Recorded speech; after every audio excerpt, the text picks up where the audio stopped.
Bukod sa panalo ni Chris Uben na pangalawang yugto niya sa ating karera, walang ibang pagbabago na naitala sa overall individual standing.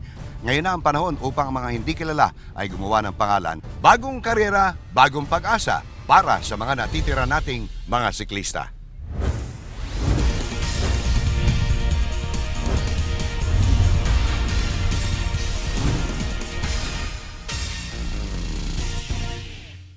Good day to all of you mga kapatid. Ako po si Ricky Santos, ang inyong karonda. Penultimate stage na ng ating ronda race mula sa isang Freeport patungo sa isang Freeport, Angeles City to Subic, Olongapo. At ating mga siklista, asahan nating aarangkada sapagkat pangalawa na ito sa wakas, premyo na ang hahabulin nila. Subaybayan natin ang lahat ng ito dito sa 2014 LBC Ronda Pilipinas International Edition.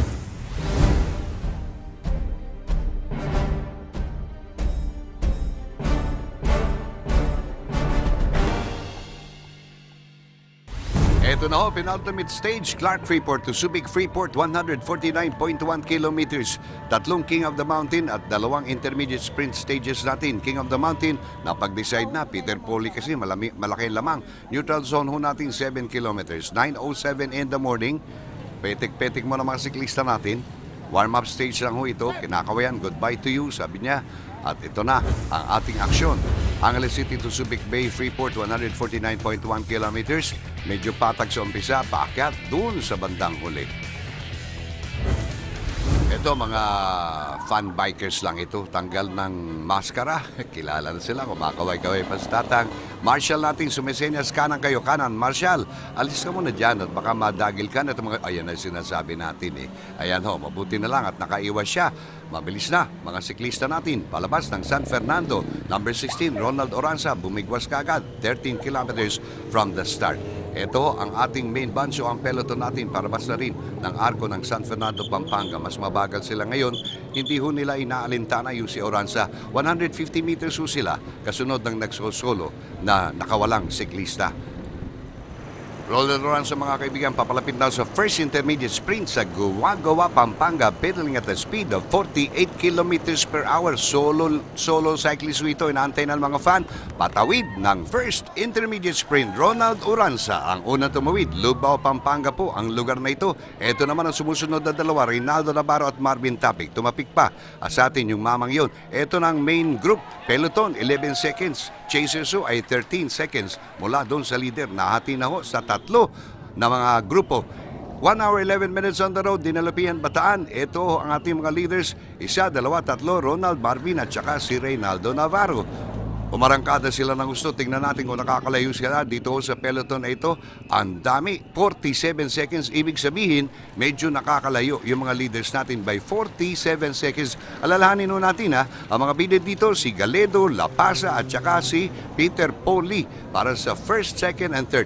Oy, kumakaway-kaway pa. Sayang lang, nakamaskara ka. Hindi natin makita mukha mo. New leaders natin, Balang Bataan. Eto na ho, umarangkada si Rostom Lim at Lloyd Reynante. 2-man lead. Napansin nyo, wala na si Oranza. Nagbago na ho ang ating mga leaders ngayon. Ito naman ang sumusunod, peloton. Ito yung main group natin. Siyempre, nandyan ho yung red jersey. 26 seconds. Galedo, La Pasa, Poli, nandito pa rin ho sa grupong ito. Wala pa rin ho pagbabago. Go, Rudy Roque. Sabi nitong mama, tatay siguro yan ni Rudy.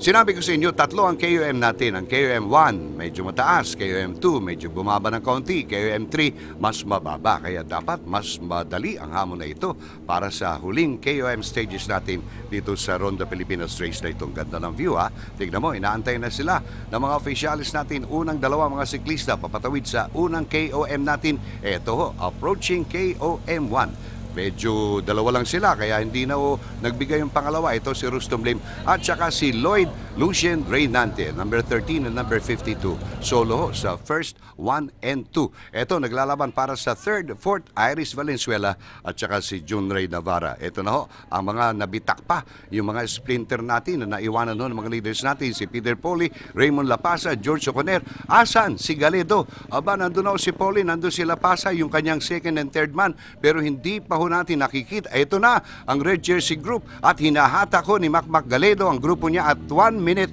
and 11 seconds behind the leaders. Yun hong marami-rami, we like to move it. Ito, kagaya ng mga siklista natin, papasok na Morong Bataan, Lloyd Renante, Raymond Lapasa. Andito si George Oconer.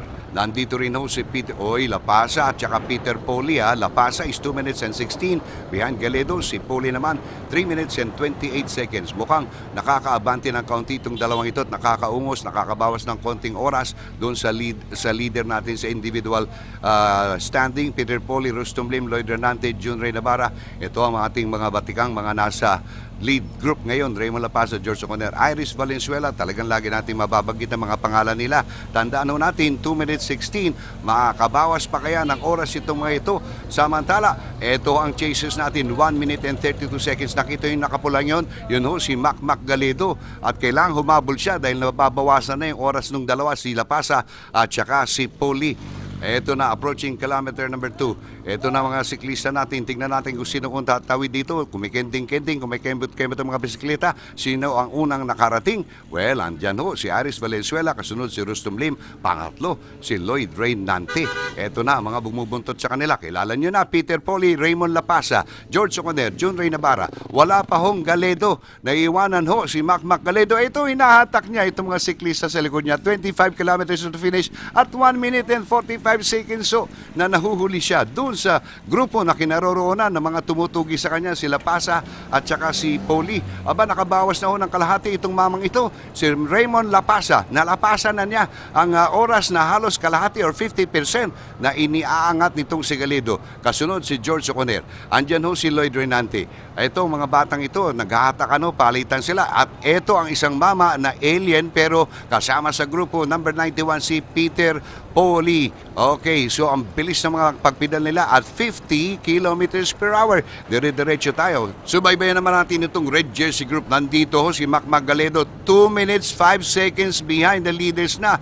2:16 ang inilalamang niya kay Lapasa. Konting-konti na lang pala ang agwat nila nitong mama na ito. 8 kilometers to the finish, mga kaibigan. Mabilis ang pabiyahin nitong mga siklistang ito at about 48 kilometers per hour. Malapit na ho tayo sa finish time. Malaki na, nagaganansya nilang oras over the current overall individual leader. 2 kilometers to the finish. 2:16 ho Galedo, Lapasa, 2:16. Galedo, Poli, 3:28. Tingnan mo naman itong mamang ito. Talaga nagsolo na si Raymond Lapasa. Lumampas na ho at mukhang lalampasuhin ang ating overall individual leader dahil sa kalakihan ng kanyang lamang. Sinamahan pa siya ni Iris Valenzuela at yung mga ibang siklista nagpapalitan po sila ng trangko para mas mabilis ang kanilang pagdating sa may finish line. Aspaltado, napakakinis ho ng kalsada, wala hong haharang sa kanila at sila'y tuloy-tuloy sa kanilang paglalakbay na walang problema.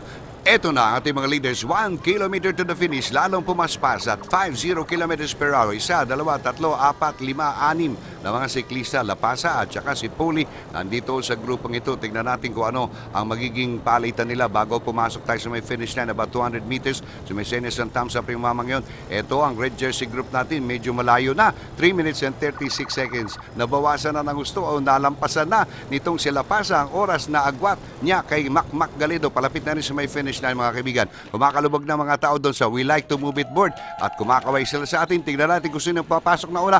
Mukhang si Rustom Lim, Iris Valenzuela at saka si Lloyd Renante. Samantala, itong mamang ito, kilala niyo ba? Magtataas ng kamayan. Yan si Lapasa. Alam kasi niya na nalapasan na niya yun hong lamang nitong si Mac Galedo. Ito, 3 minutes and 35 seconds, mga kaibigan ng Red Jersey Group. Naungusan na ng gusto. Ayun, ayun, nakapula si Mac Galedo.